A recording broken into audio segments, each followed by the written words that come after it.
This is Tom Colley for Through the Ropes Boxing. It's an absolute pleasure and an honour to be joined today with the former two-time super middleweight champion of the world, Anthony Dirrell. Anthony, how are you? I'm all right. I'm blessed, man. I'm blessed. Good. I was just saying again, it's a pleasure to have you on, Anthony. So thanks for taking the time to come in and speak to Through the Ropes.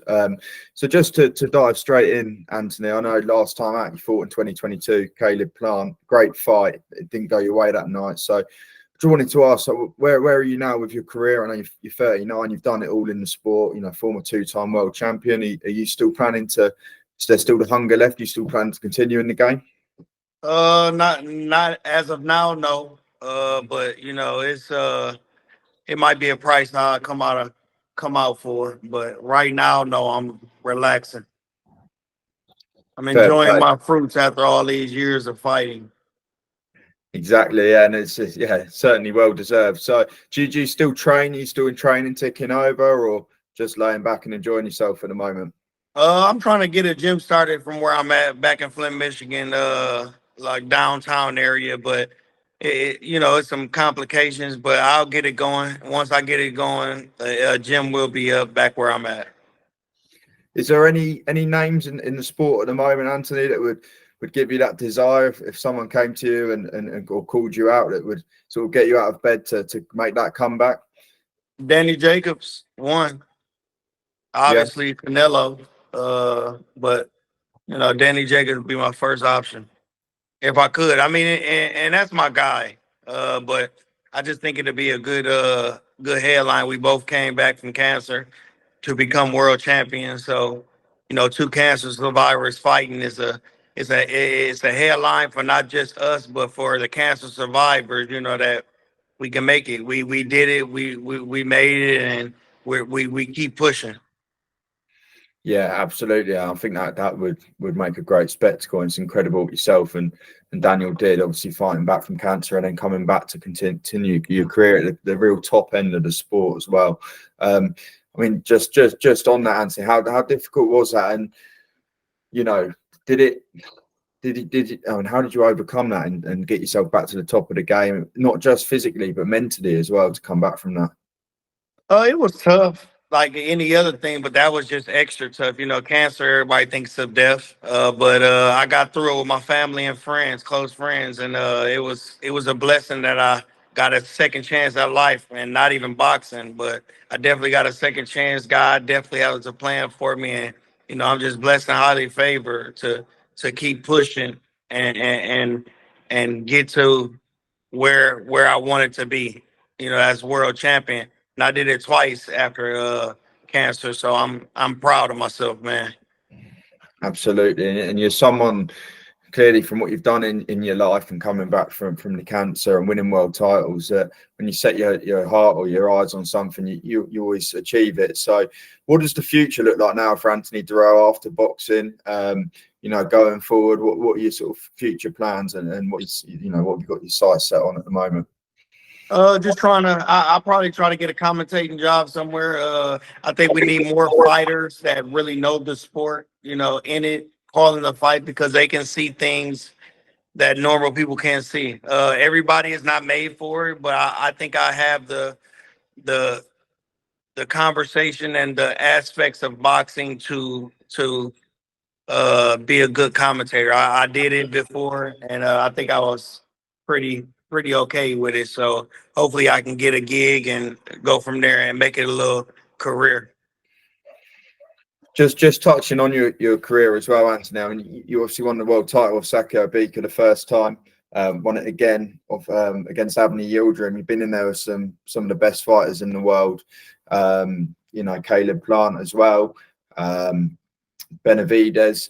So just sort of reflecting on your career, if I were to ask you one guy you would say is the toughest opponent you faced during your career, who would that be?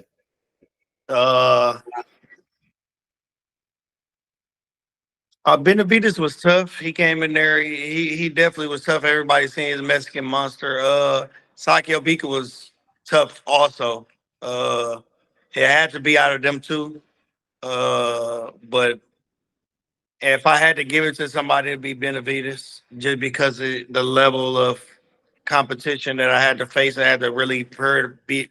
I mean, I'm not saying I didn't have to with Saki Obika, but prepare myself in a different way, and really cut out all the distractions and and buckle down on what I needed to do to beat beat him or give him a competitive fight. I think if the cut didn't happen, it would have been a real good fight. But it happened. Things happen in boxing. You got to live with it. You win some, you lose some. But and you got to learn how to deal with the losses just like the wins. And but I'm still happy how everything turned out. I'm no regrets, and I'm here. Absolutely. Benavidez, obviously, a monster. He's young, sort of not even up and coming. I mean, he's been around for a while now, world champion in his own right. A lot of talk about him fighting Canelo at the moment. If that fight does get made, Anthony, how do you see that one going? I think Benavidez. I think it'll be a hell of a fight. You got a Hall of Famer for sure in Canelo, future Hall of Famer in David Benavidez. I think it'll be a good fight. I think Benavidez brings a lot to the table. I know one time Canelo said he wouldn't fight his own in the Mexican, and here he is fighting. I can't even think of his name, man. Yeah, he's fighting him, and he said he wasn't fighting no Mexican. Why not give David Benavidez, who's been in line for your titles, the shot? Like, I just don't understand. I think you have to put the blame on the sanctioning bodies too, because they're allowing him to keep the belts and not fight his mandatory, which Dave Benavidez been mandatory for 3-4 years. So, or 2-3 years, I'm not for sure how long he had the titles, but it was a long time. So you got to put it on a sanctioning body, because Canelo gonna do what he's allowed to do. If you don't allow him to do it, he doesn't do it, or he'll vacate it. That's what he needs to do. I think the WBC has some things to change with this sanctioning body. I know Canelo is a head honcho. He's the guy that makes all the money, getting paid. So you really want to keep that belt into his hands, because the sanctioning body fees are more. And I think that's what they're doing it for. But where does the money go? When we give it to him, what happens? You know, we don't know. It's just theirs. I guess after the fight is gone, you don't do nothing to help the fighters. I think it should be one belt each weight class. Everybody, all the sanctioned bodies come together and get one belt. That's it. Yeah, I mean, that's sort of how it works in the MMA, mixed martial arts, and I suppose back in the day in boxing, it was a lot less belts, a lot less fragmented. You sort of had one champion per weight. There is a lot of calls for that to come back, but I guess whether we see that ever again or not remains to be said. But so I assume, do you see Canelo coming through to fight with Jaime Munguia? Yeah, I couldn't hear you. Do you see Canelo coming through his next fight with Jaime Munguia? I do. I think Munguia, he's a come forward fighter, what Canelo wants. Canelo's a slick boxer. I think Canelo powers outweighs, the I mean, I'm not gonna say inexperienced, but he never fought a guy on Canelo's level. But so I think Canelo comes out with the victory for sure. I know you mentioned there's a few names you'd potentially look at coming out of retirement for, but looking back, during when you're an active fighter, is there any name in your career that you feel sort of eluded you, or one name that you wish you could have fought during your time? I mean, I like I said, I wish I could have fought Canelo. But that's about it. That's all. I mean, everybody they offered me to fight, I fought. I never turned down a fight. Even when I was supposed to fight Callum Smith, I won a purse bid, and we wanted it at my spot, but they wanted it somewhere else. But that's not how it goes. We get it, and you got to come to where I say you should have won a purse bid, and I go to where you say. And he put out of that fight, and I fought. Who did I fight? Did I fight? No, I didn't fight Saki. I think I got into. I don't know what happened after that, but yeah, that's what happened. I fought anybody and everybody wherever. I didn't care. Uh, I know people always look at me but I fought and everybody anywhere. And whoever they put in front of me, I fought. How would you have approached a fight with Canelo, Anthony? I know you're a very slick boxer. How would you have gone about that, and how would you have seen yourself getting the victory? Well, you know what? I'll have to, like, I don't really watch tape, so my coaches, Sugar Hill, he'll watch the tape, and my condition trainer, and they'll come up with a game plan. I just stick to the game plan, because if I know myself, if I'm in shape and I can be the best that I can be on that night, it's going to be tough to beat me anyway. But I couldn't tell you. Well, I would have had to came up with a game plan. Your coach, or Sugar Hill, is obviously now linked up with Tyson Fury, has done for some time, seen the great fights with Deontay Wilder under Sugar, and sort of changed Fury's style. He's now obviously massive undisputed fight with Alexander Usyk for the world title. How do you see that one playing out? I mean, maybe both guys are, now into their mid-30s and both great boxers, but maybe both slightly slower on their feet than they were a few years ago. Yeah, that is going to be one heck of a fight. I think Usyk surprised a lot of people. I think Usyk is coming to fight. They say he's a littler guy. He is, but he's slick. If you look at him, Lomachenko, they're slick. They're slick fighters. They can fight. I just don't know if he can get past the lengthiness of Tyson. Like he's so lengthy and he can move on his feet so slick, like a 145 pounder, 140 pounder.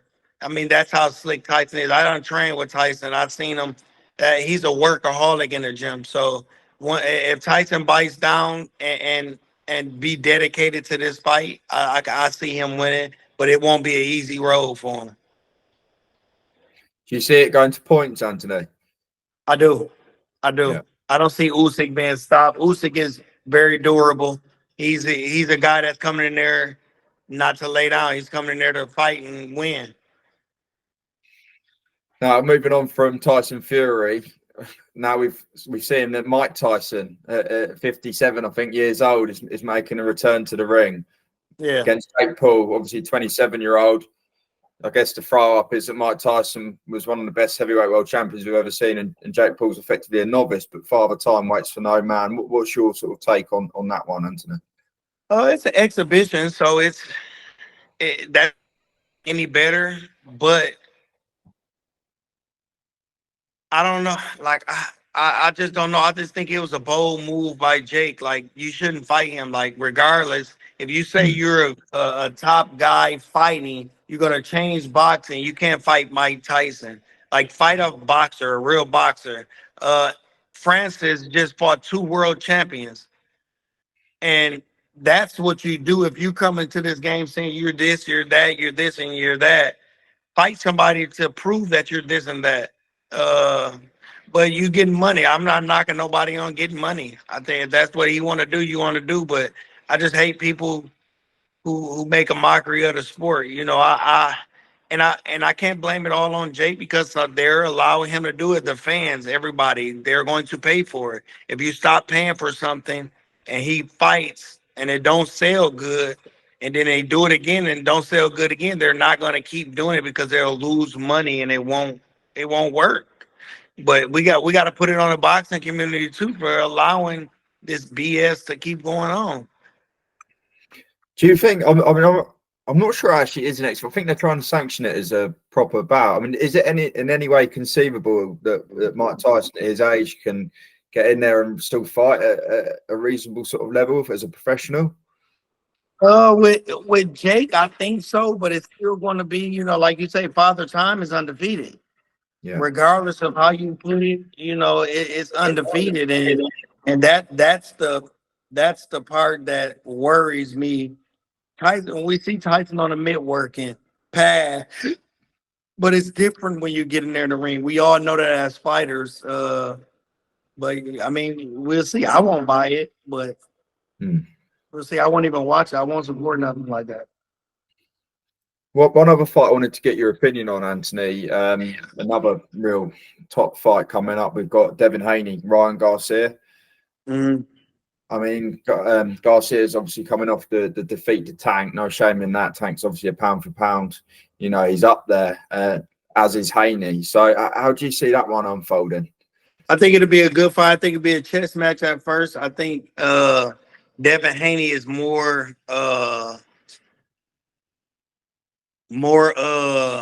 mean, he's more relaxed and he's been fighting, so he's he's there. I think Ryan hasn't fought since was it been a year, maybe.